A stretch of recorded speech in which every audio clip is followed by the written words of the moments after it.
right, guys, we're gonna take a look. I'm sorry, I'm like very close right now. We're gonna take a look at our new chapter in math. You started it yesterday with some of your foldables, your vocab cards, but today you should be starting lesson 1. So I'm just gonna talk real quick about the shapes you're gonna learn about. So I made an anchor chart because y'all know I love anchor charts for math. So chapter 12 is all about 3D shapes. So these are 3-dimensional shapes. Our essential question for chapter 12 is, how do I identify and compare 3-dimensional shapes? So we are going to talk about how we figure out which shape is what, and then what makes the shape different or similar to other shapes. So the first things first is that the big thing with 3D shapes is that they are solid shapes. So that means that they, not like a cup. Like if you have a cup, you can put a pencil in a cup. That's not a 3D shape. That's not a solid shape. But a cylinder, which is this right here, kind of looks like a cup that has 2 lids on it, right? It's solid. You can't put anything inside of it, okay? So the 2 shapes that you're going to see in lesson 1 today are going to be sphere and cube.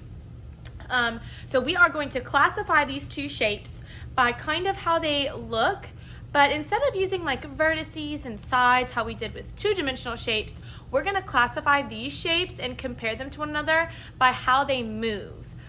So I actually don't have any 3D shapes, and I kind of ran around my house seeing if I could find any cubes or dice or anything. I don't have any of those. So I'm going to have to go to school tomorrow and get some 3D shapes. That way we can look at them and kind of manipulate them and you can see how they move.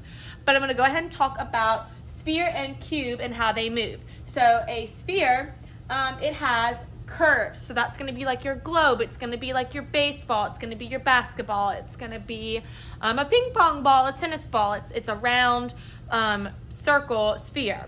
It's got curves all over it, so it is going to move by rolling.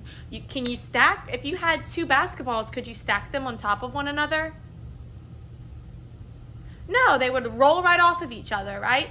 So now, can you slide a basketball?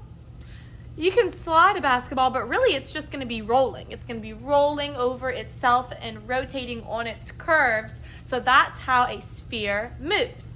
Now, if you compare this to a cube, that's our second shape for lesson 1.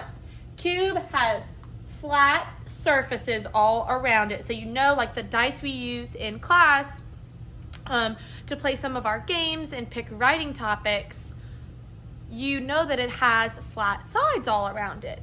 How it moves, how a cube can move, you can stack the cubes on top of one another, so we know how that works. We have the blocks that we use in our STEM centers, our free centers as well, and then we know that you can slide a cube on the ground or a tabletop because it's going to sit on this one surface and it's just going to slide. Now, can you roll a cube?